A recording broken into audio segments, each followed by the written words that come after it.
Lo llaman falla técnica. Dicen que los satélites fallan sobre Paraguay y Brasil debido a una anomalía magnética, una mancha inofensiva en los mapas de la NASA.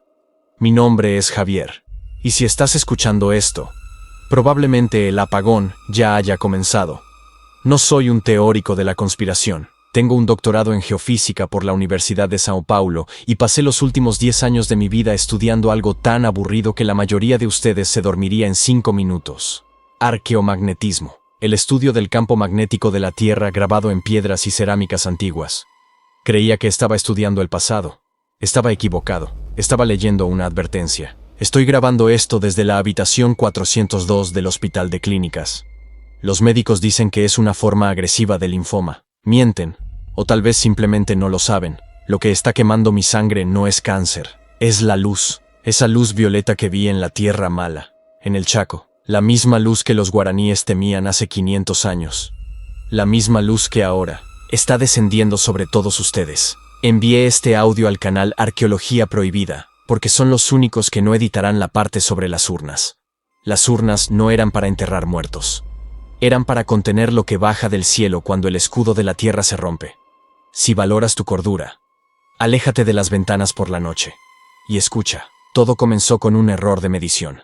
Era 2023. Yo estaba trabajando en un proyecto de mapeo magnético en la frontera entre Paraguay y Brasil. El objetivo era simple: usar hornos de cerámica indígena antigua para crear un mapa de cómo el campo magnético de la Tierra ha cambiado en los últimos 1000 años. Verán, cuando el barro se cuece a altas temperaturas, los minerales de hierro en su interior se alinean con el norte magnético de ese momento exacto. Cuando el barro se enfría, esa información queda congelada para siempre. Es como una fotografía magnética del pasado.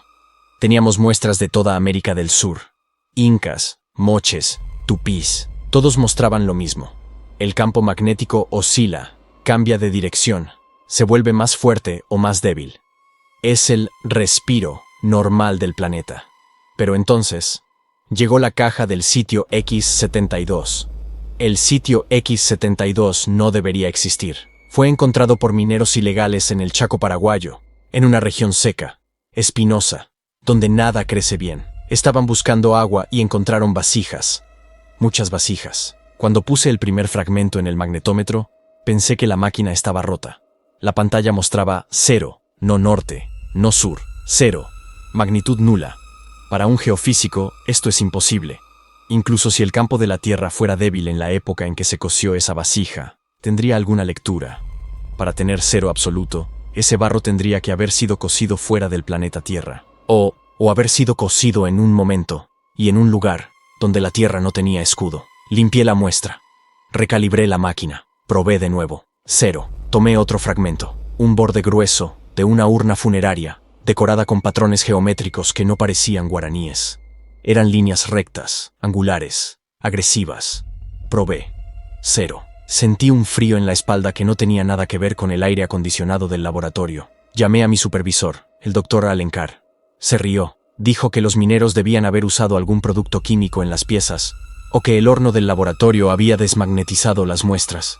Me mandó a tirar eso a la basura y enfocarme en lo que sirve. Pero no lo tiré. Esa noche puse el fragmento bajo el microscopio electrónico. Y fue ahí donde lo vi. La arcilla no estaba solo quemada.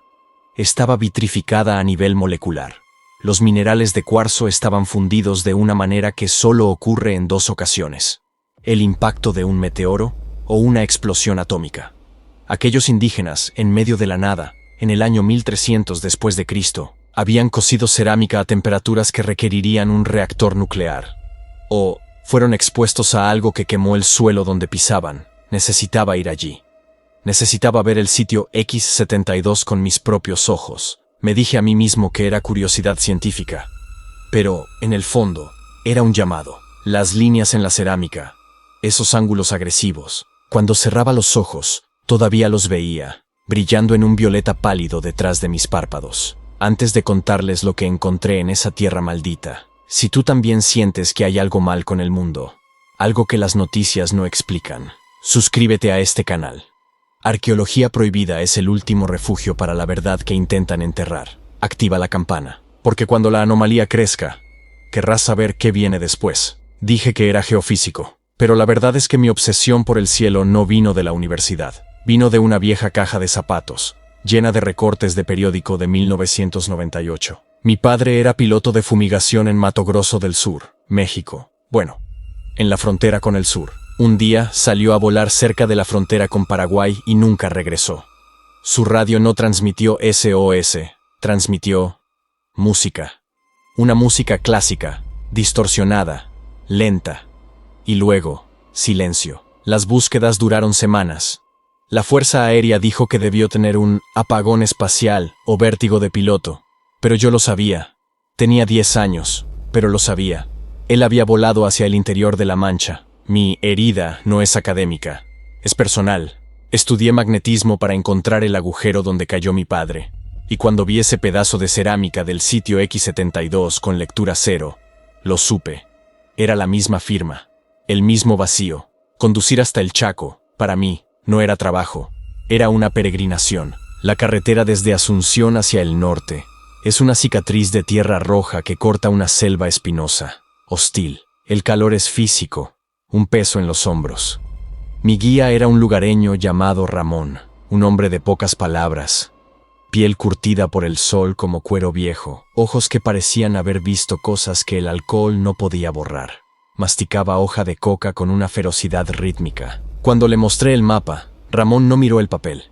Miró mi brújula colgada al cuello. «La aguja miente allá, doctor», dijo, escupiendo verde al suelo. «¿Conoce el área?», pregunté. «Tierra Mala», respondió. «Los abuelos dicen que es donde el cielo toca el suelo. Los pájaros no vuelan por encima, caen». El corazón les explota. Sentí una opresión en el pecho. Pájaros cayendo. Aviones cayendo. «¿Cuánto por llevarme allá?», pregunté. Se rió, una risa seca, sin humor. «No es dinero. Es si quiero llevar un fantasma en mi camioneta al regreso, porque usted no va a volver entero». Le ofrecí el triple del precio normal. Aceptó, pero con una condición, solo hasta el borde.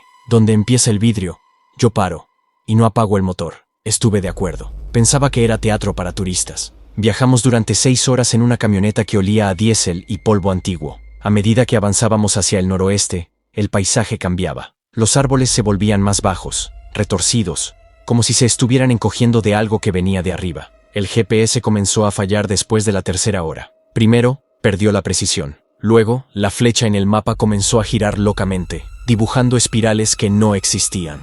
Encendí la radio para intentar escuchar alguna estación local. Solo había estática. Pero no era el ruido blanco normal. Era una estática rítmica, pulsante, tum-tum-chi, tum-tum-chi, como un corazón latiendo a través de un altavoz roto.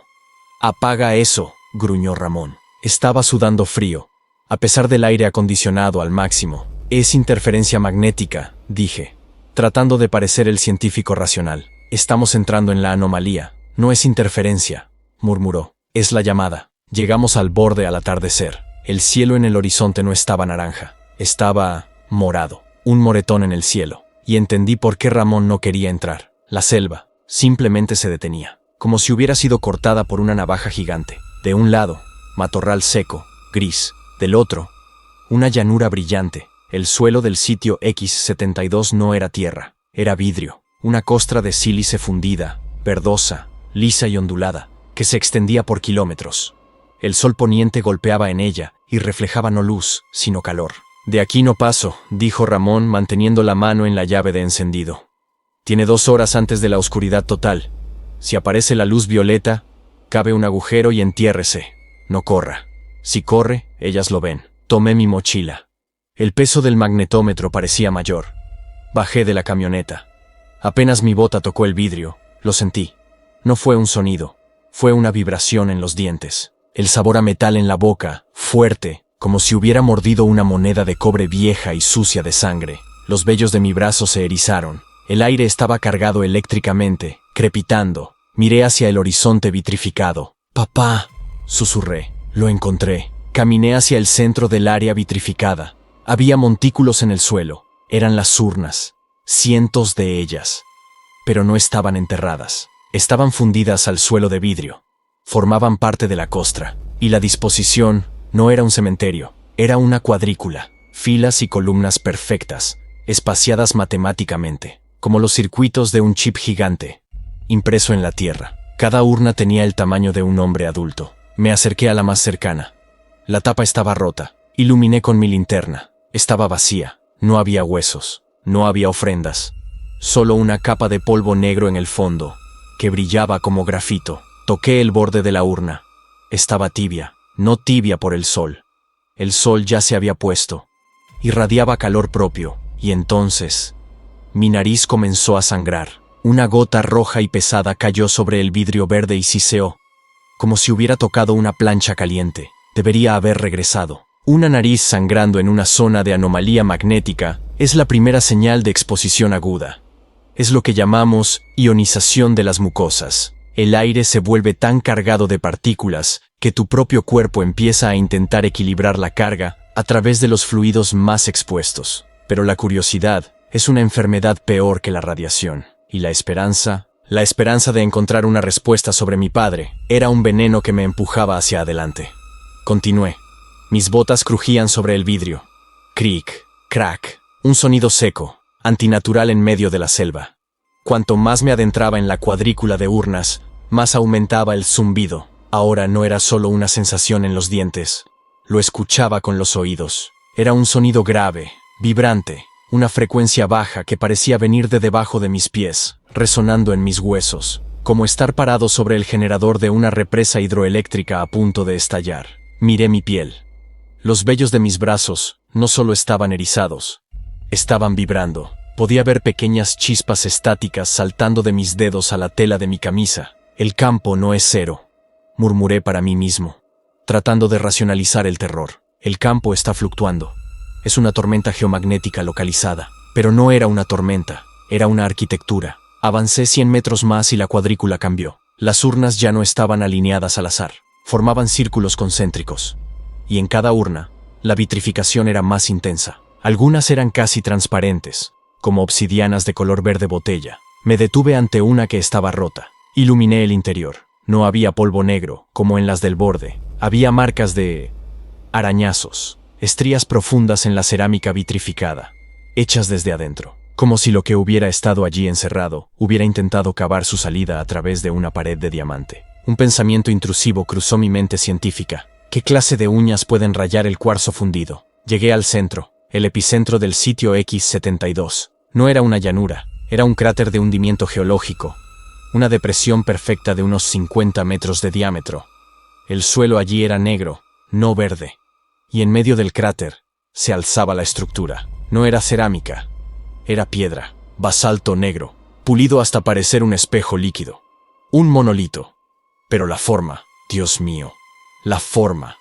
No era una estela maya, ni un tótem. Tenía la forma de un diapasón. Una U gigantesca, de 3 metros de alto, apuntando directamente al cenit. Y entre las puntas de esa U, la realidad estaba enferma. ¿Saben cuando miran el asfalto caliente en una carretera al mediodía y ven el aire distorsionado? Esa agua, fantasma que flota, eso estaba ocurriendo allí. Pero era de noche, y la distorsión no era transparente, brillaba. Una luz violeta, tenue, enfermiza, pulsaba en el espacio vacío entre las piedras. Tum tum chi, tum tum chi. El mismo ritmo de la estática de la radio. Ahora entendía que no era interferencia, era un latido. Saqué mi cámara. Intenté tomar una foto, documentar el hallazgo que cambiaría la geofísica para siempre. La pantalla LCD parpadeó, se llenó de nieve gris y se apagó. Batería muerta en cuestión de segundos. El campo magnético había drenado los iones de litio al instante. Saqué mi contador Geiger. Sabía que era una estupidez estar allí sin traje de plomo, pero necesitaba un número. Necesitaba cuantificar mi muerte. Encendí el aparato. No hizo el típico clic-clic. Gritó. Un zumbido continuo, agudo, doloroso. La aguja saltó al máximo y se quedó pegada allí, temblando. Saturación total. Estaba recibiendo una dosis de radiación ionizante, equivalente a estar parado en el techo del reactor de Chernóbil 5 minutos después de la explosión. Debería haber corrido. Mi cerebro reptiliano gritaba, ¡huye! Pero mi cerebro científico estaba paralizado por la fascinación, porque no era radiación gamma normal. El aire no olía a ozono, como debería. Olía a cobre y azufre. Miraba esa luz violeta y sentía una familiaridad aterradora. Era el mismo color que vi en los sueños de mi padre, las semanas antes de desaparecer. Él decía que veía nubes púrpuras cuando volaba cerca de la frontera. Entonces, la luz cambió. El latido se detuvo. El silencio que siguió fue peor que el zumbido.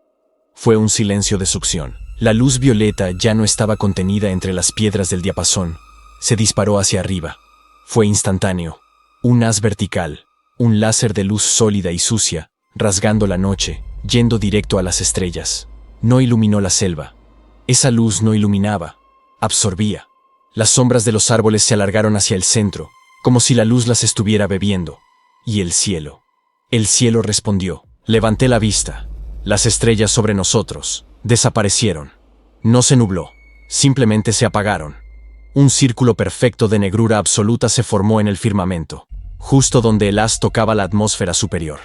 Un agujero en la ionosfera. Pero no era un agujero vacío. A través de mis gafas, vi el borde del agujero. Brillaba con colores que no tienen nombre, colores más allá del ultravioleta, colores que dolían al verlos. Y de esa mancha de nada, algo comenzó a descender. No era una nave, olviden todo lo que han visto en películas de ciencia ficción. No había metal, no había remaches, no había tecnología comprensible. Era clima. Era una nube, pero sólida. Una niebla aceitosa, iridiscente, pesada. Caía como aceite sucio en un vaso de agua, lenta, implacable. Era una entidad atmosférica, una forma de vida hecha de plasma frío y magnetismo. La niebla tocó el topo del monolito de basalto, y en ese momento, el suelo gritó. Las urnas a mi alrededor, las cientos de urnas vacías, comenzaron a cantar. Era una resonancia simpática. El vidrio en el suelo vibraba en una frecuencia que hacía castañetear mis dientes. Era un coro de barro vitrificado. Entendí, en ese momento de terror absoluto y claridad cristalina, lo que era ese lugar. No era un templo de adoración. Los antiguos no adoraban a esto. Nadie adora a un parásito cósmico. Era una trampa, o una esclusa, una máquina hecha de barro, sangre y geometría, construida hace 1000 años por una civilización desesperada para cerrar el agujero en el cielo. El diapasón no era para llamar, era para estabilizar. ¿Y las urnas? Las urnas eran jaulas, condensadores, baterías para almacenar el exceso de carga que bajaba del cielo. Pero la máquina estaba rota. Las urnas estaban vacías. El combustible biológico, fuera lo que fuera, se había agotado hacía siglos. Los mineros habían roto el sello, y ahora la puerta estaba abierta de par en par. Y lo que vivía en el borde del espacio estaba bajando a alimentarse. Intenté moverme. Intenté retroceder, pero mis piernas no obedecían. La física del lugar había cambiado. Sentía una presión en el pecho, como si estuviera a 30 metros bajo el agua. La gravedad se sentía espesa, pegajosa. Mis botas parecían soldadas al vidrio del suelo. Estaba atrapado en el horizonte de sucesos de un evento magnético. La niebla aceitosa terminó de bajar del monolito. No se dispersó como gas.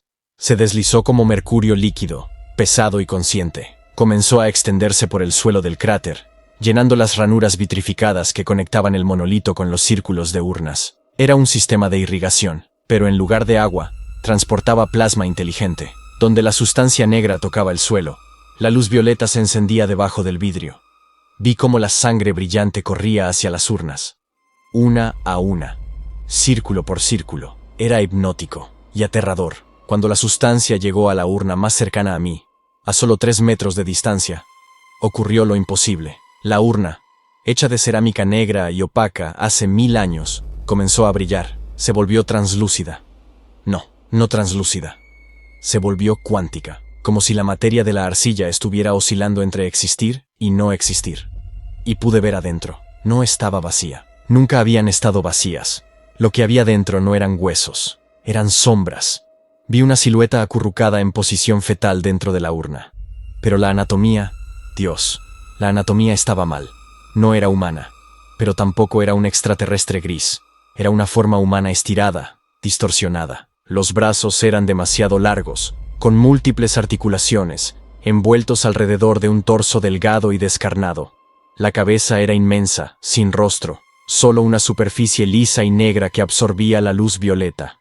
La niebla entró en la urna a través de las grietas, y la cosa se despertó. Vi cómo la silueta se convulsionaba. Se debatía dentro de la cerámica como un insecto atrapado en ámbar que de repente recupera la vida. Golpeó las paredes de la urna. Crack. Un sonido seco, como un disparo. Una grieta apareció en la superficie de la urna. Luego otra golpeó, y otra. El sonido me sacó del trance. Mi instinto de supervivencia, esa parte animal que no sabe de ciencia pero sabe cuándo es una presa, tomó el control. Rompí la parálisis con un grito gutural. Me di la vuelta y corrí. Pero correr sobre vidrio vitrificado no es fácil. Resbalé. Caí de rodillas. El vidrio cortó mis pantalones, cortó mi piel. Sentí el ardor de la sílice entrando en mi carne, mezclándose con la sangre, pero no me importó. Me levanté y seguí corriendo, porque detrás de mí el sonido se multiplicaba. Crack, crack, crack, crack. No era una urna, eran todas. Cientos de huevos de cerámica eclosionando al mismo tiempo en una incubadora de pesadilla. La radiación me quemaba los ojos. Lloraba lágrimas calientes, ácidas. Mi visión se estaba volviendo un túnel blanco. Sentía náuseas violentas, el primer síntoma del síndrome de radiación aguda, pero corría, tropezando, jadeando, escupiendo bilis. Papá, pensé, ¿es esto lo que viste? ¿Es esto lo que te llevó? Llegué a la pendiente del cráter, subí a gatas, clavando las uñas en la tierra quemada. Al llegar al borde, miré hacia la selva. La camioneta de Ramón estaba allí, a 500 metros. Los faros estaban encendidos, 2 haces de luz blanca cortando la oscuridad. El motor rugía. Ramón había visto el haz de luz, sabía lo que venía. Corrí hacia la luz. Pero algo cambió en el aire. La temperatura bajó 20 grados en un segundo. El zumbido en mis oídos se detuvo. Silencio total. Ni grillos, ni viento, ni el motor de la camioneta. Me detuve. El silencio era más aterrador que el ruido. Miré hacia atrás. La luz violeta del monolito se había apagado. El haz hacia el cielo había desaparecido. Pero la oscuridad, la mancha de estrellas muertas en el cielo, seguía allí. Y se había hecho más grande. Era como si la noche hubiera bajado al suelo, y entonces las vi, en el borde del área vitrificada, donde la selva se encontraba con el vidrio. Formas. No eran las criaturas de las urnas. Eran proyecciones. Sombras largas, bidimensionales, que se despegaban de la oscuridad de los árboles y se deslizaban sobre el vidrio. Se movían rápido, demasiado rápido para ser biológicas. Se movían como fallas en un video. Glitch. Ahora aquí. Ahora 10 metros más adelante. Venían hacia mí. Grité. Un grito ronco, sin aire. Arranqué a correr de nuevo. Mis pulmones ardían. Mi corazón golpeaba contra mis costillas como un pájaro enjaulado. ¡Ramón! ¡Arranca! ¡Arranca! Llegué a la camioneta. Me lancé a la caja trasera, golpeándome el hombro contra el metal oxidado. ¡Vámonos! No esperé a ver si Ramón me había oído. Golpeé el techo de la cabina con el puño ensangrentado. El vehículo dio un salto hacia adelante. Ramón había soltado el embrague con violencia. Las ruedas traseras patinaron en la tierra suelta y luego agarraron tracción. Salimos disparados hacia la selva, rebotando en los baches. Me incorporé en la caja, mirando hacia atrás, hacia la zona X-72. Lo que vi me perseguirá hasta el último segundo de mi vida. Las sombras no nos siguieron.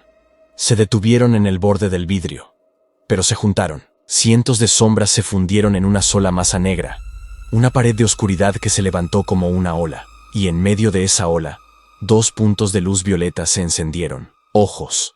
Ojos gigantes, fríos, geométricos. Me miraron, y sentí, en mi médula, que me habían marcado. No me dejaron escapar, me dejaron ir, porque ahora yo llevaba su marca. Yo era una urna más, y ellos sabían dónde encontrarme. El viaje de regreso es un borrón de fiebre y dolor. Recuerdo el olor a diésel, recuerdo a Ramón rezando en guaraní, golpeando el volante. Recuerdo vomitar por la borda de la camioneta, un líquido negro y viscoso que brillaba a la luz de la luna. Y recuerdo los sueños. No sueños. Visiones. Cada vez que cerraba los ojos, no veía oscuridad, veía la red. Veía el campo magnético de la Tierra como una inmensa telaraña de luz azul que envolvía el planeta. Pero sobre América del Sur, la red estaba podrida. Los hilos estaban rotos, deshilachados, y a través de los agujeros, tentáculos de humo negro entraban, buscando anclarse, buscando cuerpos. Desperté 2 días después en un hospital en Asunción. La luz blanca de la habitación fue como un cuchillo en mis ojos. Grité. Una enfermera corrió hacia mí. Intentó calmarme, pero cuando me tocó, sentí una descarga eléctrica, no estática. Fue como meter los dedos en un enchufe. Ella retiró la mano, asustada. Tranquilo, tranquilo, dijo. Estás a salvo. Pero yo no estaba a salvo. Podía escucharlo. Podía escuchar la electricidad corriendo por los cables dentro de las paredes. Tss, tss. Podía escuchar el zumbido del transformador en la calle, a 3 cuadras de distancia. Me miré las manos. Estaban vendadas, pero debajo de las vendas sentía que la piel estaba dura. Entró un médico, un hombre mayor, con ojeras profundas y una expresión de infinita fatiga. El doctor Arantes cerró la puerta, corrió las cortinas. Se sentó al borde de mi cama y me miró durante un largo minuto sin decir nada. Dijeron que te encontraron delirando en la carretera Transchaco. Dijo finalmente. El informe policial dice insolación severa y deshidratación. Dicen que te perdiste buscando ruinas. Me quedé callado. Mi garganta ardía. El doctor Arantes suspiró. Sacó una carpeta de metal de debajo de su brazo. Eso es lo que dice la policía. Pero esto... Abrió la carpeta. Me mostró una radiografía. Era mi tórax. ¿Ves esto, hijo? Señaló mis huesos. En la imagen, mis costillas y mi columna no se veían blancas. Se veían brillantes. Irradiaban luz en la placa de rayos X. Tus huesos son radiactivos, dijo, bajando la voz. Has absorbido isótopos que no deberían existir en la naturaleza. Estroncio 90, cesio 137 y algo más. Un elemento que el espectrómetro no puede identificar. Su peso atómico fluctúa. Me miró a los ojos. No estuviste al sol, Javier. Estuviste en un reactor. O estuviste allá arriba. Señaló al techo. ¿Dónde has estado? En el Chaco, susurré. Mi voz sonaba rasposa, metálica. En la Tierra Mala. El doctor Arantes cerró los ojos y asintió lentamente. Tierra Mala, repitió. No eres el primero, muchacho. He visto esto antes. En los años 80, durante la dictadura. Trajeron soldados de esa zona. Decían que eran maniobras militares. Todos murieron en una semana. Necrosis radiológica fulminante. Levantó mi brazo y quitó la venda. Grité de horror. Mi piel, mis venas estaban negras, no moradas. Negras como tinta china pura. Dibujaban un mapa de carreteras oscuras bajo mi piel pálida. Tus células se están muriendo, dijo brutalmente. El ADN se está deshaciendo. Es como si alguien hubiera borrado las instrucciones de cómo ser humano de tu código genético. ¿Voy a morir?, pregunté. Él dudó. La dosis que recibiste debería haberte matado hace 24 horas. Tu corazón debería haberse licuado. Pero sigues aquí. Y tus signos vitales son... extraños. Me tomó el pulso. Su mano estaba fría. Tu corazón late a 40 pulsaciones por minuto. Pero la presión arterial es normal. Y tu temperatura... tienes 34 grados. Estás hipotérmico, pero sudas. Se acercó más. Y hay algo más. Cuando te hicimos la resonancia magnética esta mañana, la máquina se quemó. Los imanes se desalinearon en el momento en que entraste en el túnel. Tienes tu propio campo, Javier. Te has convertido en un imán vivo. Me dio el alta contra consejo médico esa misma tarde. Dijo que no podía hacer nada por mí en el hospital, y que si me quedaba, ellos vendrían a buscarme. ¿Ellos?, pregunté. Los que limpian, dijo, entregándome mi ropa. Vete. Vete lejos. Y no uses tarjetas de crédito. No uses el teléfono. Huí a Brasil. Fui a mi universidad. Necesitaba hablar con el doctor Alencar, mi supervisor. Necesitaba mostrarle las muestras de vidrio que milagrosamente seguían en el bolsillo de mis pantalones destrozados. Lo encontré en su oficina, rodeado de mapas. Cuando entré, él palideció. «¿Javier?» «Te daba por muerto». «Casi», dije. Saqué el trozo de vidrio verde. Lo puse sobre su escritorio. El vidrio vibraba ligeramente sobre la madera. «Es real, Alencar. La vitrificación, la radiación. El sitio X72 es una máquina de contención». Alencar no tocó el vidrio. Retrocedió contra la pared, aterrorizado. «Saca eso de aquí», siseó. «Tienes que verlo. Tenemos que publicar. La anomalía no es natural. Es... ¡Cállate!», gritó. «No tienes idea de con qué te estás metiendo. ¿Crees que eres el primero en encontrarlo? ¿Crees que la NASA no lo sabe? ¿Crees que los rusos no lo saben?» Me quedé helado. ¿Saben qué? Alencar se pasó la mano por el pelo, temblando. La anomalía del Atlántico Sur es la razón por la que desactivaron la estación espacial. Es la razón por la que nadie ha vuelto a la Luna. El escudo está roto, Javier. Ha estado roto desde 1945. Las pruebas nucleares agrietaron la ionosfera. Y desde entonces, El agujero crece, señaló el vidrio en la mesa. Y esas máquinas antiguas eran los parches. Los indígenas sabían curar el cielo, nosotros solo sabemos romperlo. Me miró con lástima. Mírate en un espejo, Javier. Ya empezó. Me giré hacia el espejo de su oficina. Mis ojos, mi esclerótica, la parte blanca de los ojos. Ya no era blanca, se estaba volviendo gris, plateada, y mis pupilas no eran redondas, estaban empezando a estirarse, a volverse rectangulares, como las de una cabra, o como las ranuras de las urnas. Alencar abrió la puerta. Vete. Si te encuentran aquí, nos desaparecen a los dos. Tu doctorado está revocado. Nunca estuviste aquí. Salí a la calle. El sol de São Paulo me quemaba la piel como ácido. Empecé a verlos entonces. A las personas en la calle. No los veía como antes. Veía sus auras. Veía la electricidad estática de sus ropas. Veía los celulares en sus bolsillos emitiendo radiación constante, como pequeños tumores brillantes. Y vi las sombras, en las esquinas de los edificios, en los callejones oscuros, formas translúcidas que se alimentaban de los cables de alta tensión, flotaban sobre la ciudad, invisibles para todos, chupando la energía de la red eléctrica, se alimentan de nosotros, se alimentan de nuestra tecnología, y la anomalía es su puerta de entrada. Me convertí en un fantasma, vivo en moteles baratos, pagando con efectivo que robo. Sí, robo. Es fácil cuando puedes ver los campos magnéticos de las cerraduras electrónicas y abrirlas con un toque de tu mano alterada. Pasé los últimos 6 meses usando el poco tiempo que me queda para investigar. Si Alencar tenía razón, tenía que haber registros.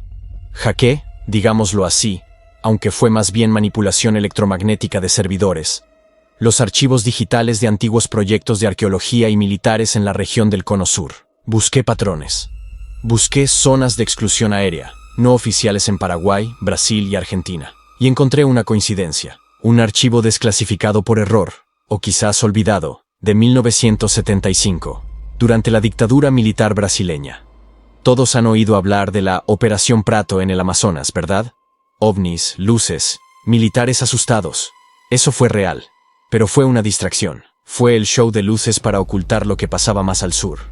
El verdadero proyecto se llamaba Código Magneto. Era una operación conjunta entre la Fuerza Aérea Brasileña y agentes estadounidenses no identificados, probablemente CIA o una rama temprana de la inteligencia espacial. El informe está muy censurado, lleno de líneas negras, pero lo que pude leer me heló la sangre negra que corre por mis venas. Encontraron otro sitio, no el X-72, otro. Coordenadas, 24 grados sur, 56 grados oeste, cerca de la frontera con Paraguay. Lo llamaron Sitio Alfa. La descripción es idéntica. Suelo vitrificado, urnas de cerámica dispuestas en red, un monolito central. Pero ellos cometieron el error que yo casi cometo. Ellos intentaron extraer el monolito.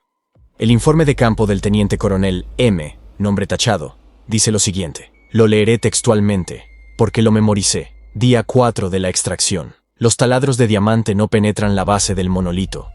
La temperatura ambiente ha bajado a 10 grados, a pesar de ser verano tropical. La tropa reporta alucinaciones auditivas. Dicen que las urnas susurran. El cabo Silva se suicidó anoche. Se tragó su propia lengua. Día 6. Conseguimos mover el monolito 2 centímetros. Fue un error.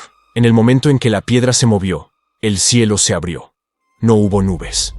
Solo oscuridad. Una columna de humo sólido bajó. El sargento Pérez intentó disparar. Las balas se detuvieron en el aire y cayeron derretidas. La entidad no es biológica. Repito, no es biológica. Es flujo magnético coherente. Tiene conciencia. Día 7. Última entrada. Estamos rodeados. Han salido de las urnas. No caminan, se deslizan. Atraviesan las paredes de las tiendas de campaña. Cuando te tocan, no te queman, te deshacen. Vi al capitán Sousa desintegrarse en polvo de carbono frente a mí. Solo quedó su sombra quemada en la pared. Los nativos lo sabían. Construyeron prisiones de cerámica para ellas. El barro cocido es lo único que no pueden atravesar. Es un aislante. Nosotros rompimos las prisiones. Dios nos perdone. Estamos enviando las coordenadas para el ataque aéreo. Napalm. Tienen que vitrificar todo de nuevo. Es la única forma de cerrarlo. Cierren el cielo. El archivo termina con una foto aérea granulada. Muestra un cráter humeante en la selva. Lo bombardearon. Lanzaron napalm sobre su propia gente para sellar la brecha, vitrificar la arena, crear una nueva capa de vidrio para contener a las entidades, como hacían los indígenas. Solo que los indígenas usaban hornos y cánticos. Nosotros usamos bombas. Nosotros rompimos las prisiones. Esa frase resuena en mi cabeza cada noche. No es solo el sitio Alfa. No es solo el X-72. Hay cientos de ellos. Toda América del Sur está sembrada de estos parches magnéticos antiguos. Y ahora, con la agricultura intensiva, con la deforestación en el Amazonas y el Chaco, los estamos rompiendo todos. Cada vez que un tractor pasa un arado sobre un campo virgen y rompe una vasija vieja que estorba, puede estar liberando una de estas cosas. Cada vez que construimos una represa y se inunda un valle sagrado, debilitamos la red. Y la anomalía crece. No es natural. Se alimenta de nosotros. Miren las noticias de diciembre de 2025. Léanlas con mis ojos. Apagones inexplicables en el sur de Brasil. Ellas chupando la red. Aumento del 300% de casos de cáncer de piel raro en jóvenes en el norte de Argentina. La radiación del cielo abierto. Comportamiento agresivo y suicida en ganado en Paraguay. Los animales las sienten. No es el cambio climático. No es el sol. Son ellas. Están aquí. Son invisibles para ustedes. Pero yo las veo. Las veo ahora mismo. Mientras grabo esto en el motel. Hay una en la esquina de la habitación. No tiene cara, pero me mira. Está esperando que termine la batería de mi grabadora. Se alimentan de energía. Y nosotros, con nuestra bioelectricidad, somos baterías ambulantes. Deliciosas baterías llenas de ansiedad y miedo. ¿Saben por qué no nos han invadido masivamente todavía? Porque todavía quedan suficientes parches intactos. Pero la anomalía se está dividiendo en dos. Eso significa que están abriendo una segunda puerta. Una puerta trasera.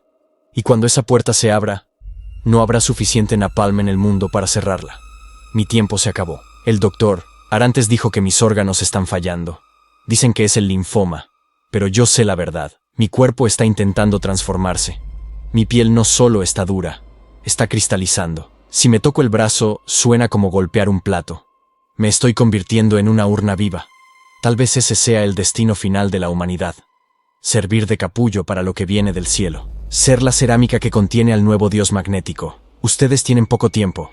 La anomalía se está dividiendo. Los datos que robé muestran que cubrirá todo el hemisferio sur para 2030. Y luego, subirá. No confíen en el GPS. Si su ubicación en el mapa salta de repente, paren el auto. No sigan.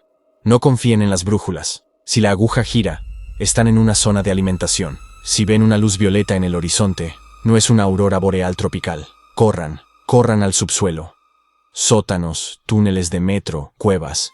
La tierra bloquea la radiación. El concreto no. Si encuentran fragmentos de cerámica antigua vitrificada en sus tierras, no los rompan. No los vendan a museos. Entiérrenlos más profundo. Recen sobre ellos. Sellen la grieta. Y sobre todo, no miren al cielo cuando esté despejado y sin estrellas. Porque cuando miras al abismo magnético, el abismo te magnetiza. Si sientes que algo te mira desde la oscuridad entre las estrellas, tienes razón. Y si parpadeas, ya están aquí. Soy Javier, y esta fue mi última grabación. Arqueología Prohibida tiene el coraje de publicar esto. Son los únicos. Todos los demás tienen miedo. Pero el miedo no nos salvará. El conocimiento tal vez sí. Difundan.